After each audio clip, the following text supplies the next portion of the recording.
किसान भाइयों, मेरी राम राम। आज हम बात करेंगे कि वीर्य के किस प्रकार के टीकों का प्रयोग हम अपने पशुओं के लिए करें। तो सबसे पहले मैं ये कहना चाहूँगा कि जो सांड का चुनाव है या जोटे का चुनाव है वो सबसे महत्वपूर्ण बात है। सबसे बड़ी बात उसमें क्या है, हम ये चुनाव 3 तरीके से करते हैं, या तो पेडिग्री के हिसाब से, या प्रोजनी टेस्टिंग के हिसाब से, या हम यूज करते हैं जो स्कर्ब बुल हैं, जो बुग्गी में जोड़े जाने वाले बुल हैं, उनका प्रयोग किसान भाई कई बार अपने पशुओं के गर्भाधान के लिए करते हैं। तो मैं सबसे पहले ये कहूँगा कि जो पेडिग्री बुल हैं उनका चुनाव उसकी माता का दूध का उत्पादन कितना है उसके ऊपर निर्भर करता है। अगर उसकी माता ने ज्यादा दूध का उत्पादन किया है तो उस जोटे का हम चुनाव करते हैं, और ये एक जटिल और गहन प्रक्रिया के माध्यम से गुजरते हुए हम ये चुनाव करते हैं। उसके बाद आता है प्रोजनी टेस्टेड बुल। ये उससे भी लंबी प्रक्रिया है।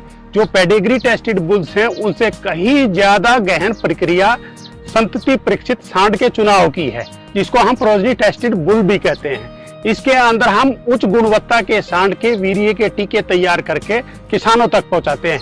और मेरे हिसाब से किसान भाइयों को जो प्रोजनी टेस्टेड बुल्स हैं उनके टीकों का ही प्रयोग करना चाहिए, क्योंकि उससे हमें उसकी जो संतति है, उससे पैदा होने वाले जो कट्टी हैं, उनका हमें दूध का उत्पादन का ज्ञान होता है, और उसी के आधार पर उस सांड का चुनाव जो है वो प्रोजनी टेस्टेड बुल के नाम से होता है, और उसी के टीके किसान भाइयों को प्रयोग में लाने चाहिए।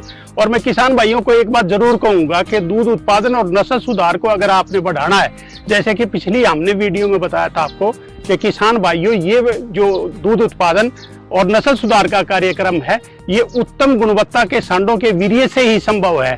और उस उत्तम गुणवत्ता के सांडों के लिए जो जोटा बुग्गी के अंदर ही प्रयोग होने वाले सांड हैं या जोटे हैं, उनका अगर हम प्रयोग करेंगे तो निश्चित रूप से हमारा जो ये दूध उत्पादन और नस्ल सुधार का कार्यक्रम है ये प्रभावित होगा। इसलिए मैं कहूंगा, सभी किसान भाइयों से विनती करूंगा कि जोटा बुग्गी में प्रयोग होने वाले सांडों का प्रयोग प्राकृतिक या कृत्रिम गर्भाधान के लिए बिल्कुल ना करें।